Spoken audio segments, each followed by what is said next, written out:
Each member of the crew knew to have status updates ready at a moment's notice, and unlike most small independent vessels, the Fallen Angel had considerable overlap in crew specialties. When you ran stupidly dangerous operations varying wildly in parameters, it wasn't really an option. "Engineering is green," said Bata, "which shouldn't come as a shock since we've been orbiting this moon for 2 days with no problems." Grant smiled. Only Bata, more interested in the newest biocircuitry breakthroughs than space itself, would call that behemoth a moon. Technically it was one, of course, but the damn thing was 50% larger than Earth. It orbited an ice giant nearly the size of Jupiter, just a few hundred light-years closer to the core. "No radiation problems?" Grant asked. "I know the planet was cooking my suit pretty thoroughly." Bata snorted. "Nothing short of a laser fired by one of the gods themselves would hurt the angel cap. You know that." Yeah. I just like to hear you say good things about my girl. Ops?" Bit Na Cho, his first officer, cleared her throat. "We're solid here, boss. The boys are locking down the drones right now. We'll be ready to break orbit by the time you hit the bridge." "Thanks, Crash," he said. Cho hated being called by her first name, preferring her call sign.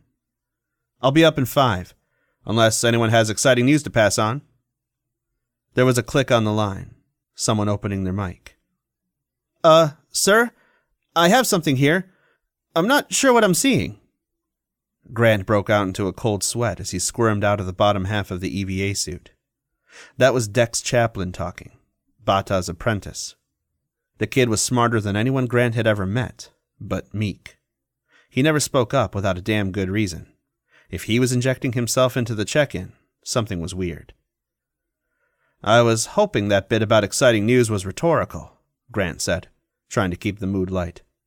"What do you have, Dex?"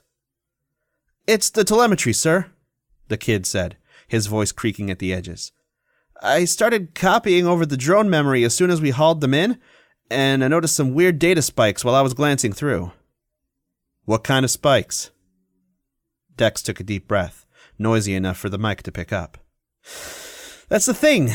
There was a 1.2-second blip where a section of space nearly a kilometer across registered bursts of electromagnetic emissions and gravitational distortions. I'd have to look closer, but first glance seems like a correlation in power between the two." "Shit," Crash said over the channel. "Did someone else gate in here without us noticing? This was supposed to be a nice, easy survey mission." And it had been.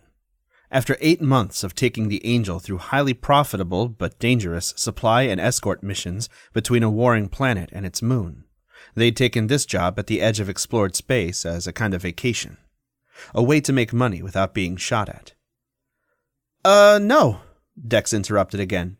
"No one used a gate.